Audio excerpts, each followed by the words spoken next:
পরিবারের লোক যদি হয়, সেখানেও একটু you have to be little sharp, নিজের কর্তব্য পালন করে এবার নিজেকে অ্যাটলিস্ট সাইকোলজিক্যালি দূরে রাখা। অনেক সময় এটাকে বলে একটা kind of dependence relation, psychologically dependence relationship হয়ে যায়। আমি দেখেছি মহিলা একা আমেরিকাতে, ইন্ডিয়ান পাঞ্জাবি, তিনি, তার কেউ নেই, কিন্তু তিনি নিজে খুব স্ট্রাগল করে নিজে দাঁড়িয়েছেন। একটি ভাই, তার মেন্টাল ইস্যু, সে মাঝে মাঝেই গোলমাল করে, পুলিশ ধরে নিয়ে যায়, তিনি আবার ছোটেন তাকে রক্ষা করতে, তিনি যতই তার জন্য করেন, তার আবার মাঝে মাঝে গোলমাল হয়ে যায় সব। আমি বললাম যেটুকু করার দূর থেকে করবেন। এই যে বাঘ নারায়ণ, তার সহজে চেঞ্জ হবে না, ইউ হ্যাভ ইউর রেসপন্সিবিলিটি, ওইটুকু করবেন, কিন্তু তার জন্য আপনিও একদম ব্যস্ত হয়ে আপনার সাধারণ ভোজন গেল চুলোয়, এটা ঠিক না। So these are the 3 levels. মনে রাখতে হবে এবার যে আমাদের সংসারে অনেকটা দুঃখ কষ্ট আসে ফ্রম আদার পিপল, অন্য লোকের কাছ থেকে। How do I deal with that? So so so, এটাতে ম্যাক্সিমাম কাজ এটাতে হয়। Number 1, forbear, and we are too quick to react in this day and age. Second হচ্ছে যে ফোঁস করা, কামড়াবে না কিন্তু ফোঁস করবে। Maintain such a gravity, such a dignity. ঠাকুর বলছেন মানুষ মানে মান, হুঁশ, যার নিজের মানের প্রতি হুঁশ আছে সেই তো মানুষ। মান মানে dignity. Of course he meant it in a spiritual sense, but even then, even in একটা সামাজিক দৃষ্টিতেও নিজের ডিগনিটির প্রতি একটা হুঁশ থাকা চাই।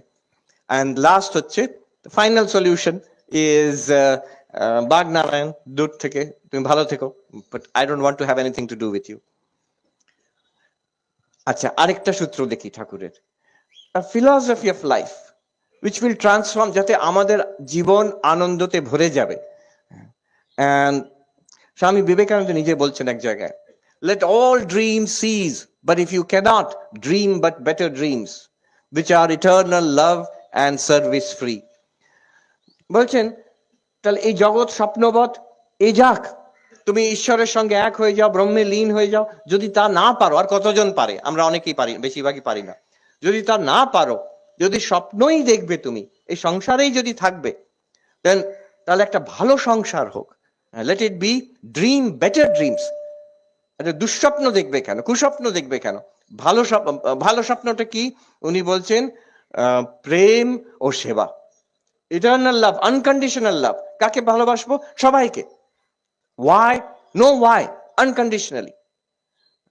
তার কি হলো না হলো আমি জানি না, কিন্তু first beneficiary of love is I myself. যার প্রেমে হৃদয় পূর্ণ, যেমন রাগ করলে, বিরক্ত হলে আগুন জ্বালা হলো, আমার হৃদয়টি জ্বালা হবে। প্রেম থাকলে, ভালোবাসা থাকলে, the first beneficiary is the লাভার।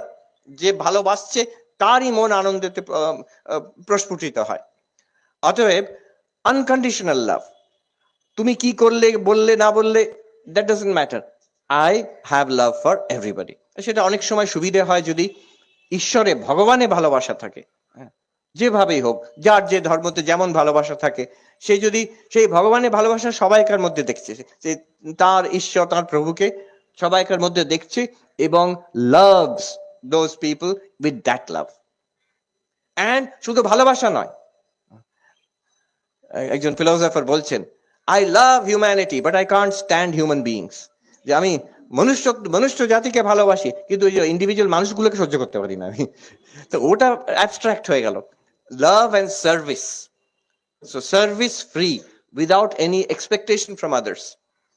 এখন কেউ এরকম আশ্রমে, হাসপাতালে বড় বড় কাজ করতে পারে, আবার কেউ, আমরা যে যেখানে আছি, we can serve. It's an attitude, it's not একটা পার্টিকুলার এনজিও খুলে বসে থাকতে হবে, নট নেসেসারি। যারা করতে পারছে তারা ফিউ পিপল, কিন্তু everybody, wherever we are, in families, in companies, in government offices, schools, যেখানে আছি, we can have this attitude of service.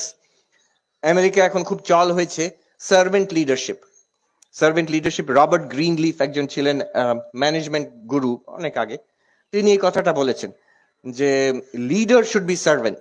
আমরা এখানে সার্ভেন্টটাকে নিচু চোখে দেখি, ওদের সে কেউ নিচু চোখে দেখে না। So servant is a high ideal, the one who serves others, অন্যদের সেবা করে।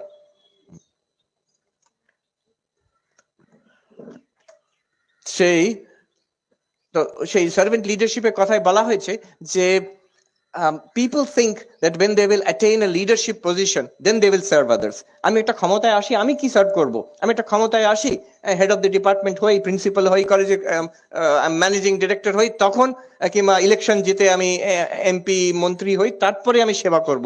কখনো হবে না। So it has to start wherever we are. উনি বলছেন Robert Greenleaf, the attitude is that I am a servant. আমি খুঁজবো কোথায় কোথায় opportunity to be of service. কার সার্ভিস?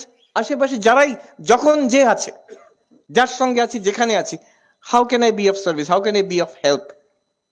সেটাই যখন আমি লিডারশিপ পজিশনে, উনি যেহেতু ম্যানেজমেন্ট কনসালটেন্ট, ম্যানেজমেন্ট পজিশনে উঠলাম, সেখানে আরো বেশি ভাবে করতে পারবো। এক সময় সেই পজিশন চলে যাবে, কিন্তু মাই সার্ভেন্টশিপ উইল কন্টিনিউ। লিডারশিপ আসুক আর যাক, হেড অফ ডিপার্টমেন্ট 1 বছর 2 বছরের জন্য হলেন, কিন্তু আবার সেই শিক্ষক রয়ে গেলেন, but that's servant attitude should continue. So this Swamiji bolchen eternal love and service free. আরেকটু বলি, এই রবার্ট গ্রিনলিফ কেন এই কথাটা বললেন, উনি কিন্তু এটা ভারতীয় দর্শন থেকে পেয়েছেন। একটা বই আছে, journey to the east, journey to the east, একজন বিখ্যাত জার্মান লেখকের বই, আমি নামটা ভুলে যাচ্ছি, নভেল, খুব বড় নভেলিস্ট ছিলেন। এই জার্নি টু দ্য ইস্ট বিখ্যাত নয় তো, অন্য একটা বই ওনার বিখ্যাত খুব, বুদ্ধের ওপরে জীবনীটা। সো এই জার্নি টু দ্য ইস্টে হচ্ছে কি, এটা ইউরোপিয়ান গল্প একটি। তো তার যারা characters, they are going on a journey to some eastern monastery, মানে ইউরোপ থেকে যাচ্ছেন একটা কোথায়, দিস আ ফেবলড মনাস্ট্রি একটি আছে, যেখানে গেলে তারা জীবনের যা রহস্য সেটা বুঝতে পারবেন। তো কয়েকজন যাচ্ছে, তো তার মধ্যে একজন আছে লিও বলে একটি ছেলে, তাকে নিয়েছে ওরা সার্ভেন্ট হিসেবে। তো তারা বিভিন্ন দেশ দিয়ে যাচ্ছে অতিক্রম করে, আর লিও সবাইকার যত্ন করে, রান্না করে দেয়, কাপড় পরিষ্কার করে দেয়, যার যা সমস্যা তারা ওকে, ও একটা যেন পুরো গ্রুপটার সিমেন্ট হয়ে আছে, সবাই নিজের সমস্যা বলে তাকে, ও গিয়ে সেটা মিটমাট করে দেয়। একদিন লিও হাওয়া হয়ে যায়, তার কিছুদিনের মধ্যে সেই গ্রুপটা ভেঙে যায়, তারা আর কেউ নিজের মধ্যে থাকতে পারে না, তারা ছিটকে যায়, সেই জার্নিটা বন্ধ হয়ে যায়। তো যিনি লিখছেন গল্পটা, তিনি বলছেন অনেক বছর পরে আমি একটি শহরে, ইউরোপের একটা শহরে রাস্তা দিয়ে হেঁটে যাচ্ছি, আরেকজনকে সঙ্গে দেখা হলো, যারা আমরা একসঙ্গে গেছিলাম সেই জার্নিতে। তিনি আমাকে বললেন, আরে তুমি, আমরা কিন্তু সেই গ্রুপটা আমরা এখনো মিটিং করি, হ্যাঁ সে মিটিং করি, তুমি এসো না সেই মিটিং এ। আচ্ছা যাবো তাহলে। আমি গেলাম, গিয়ে দেখি সেই মিটিং এ প্রেসিডেন্ট হচ্ছেন লিও।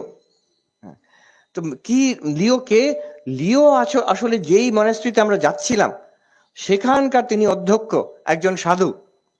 তিনি এই সার্ভেন্ট হওয়া একটা সাধনা রূপে নিয়েছেন, নিয়ে আমাদের সবাইকে, he was the servant for all of us. এই গল্পটা এখানে শেষ হয়ে গেল।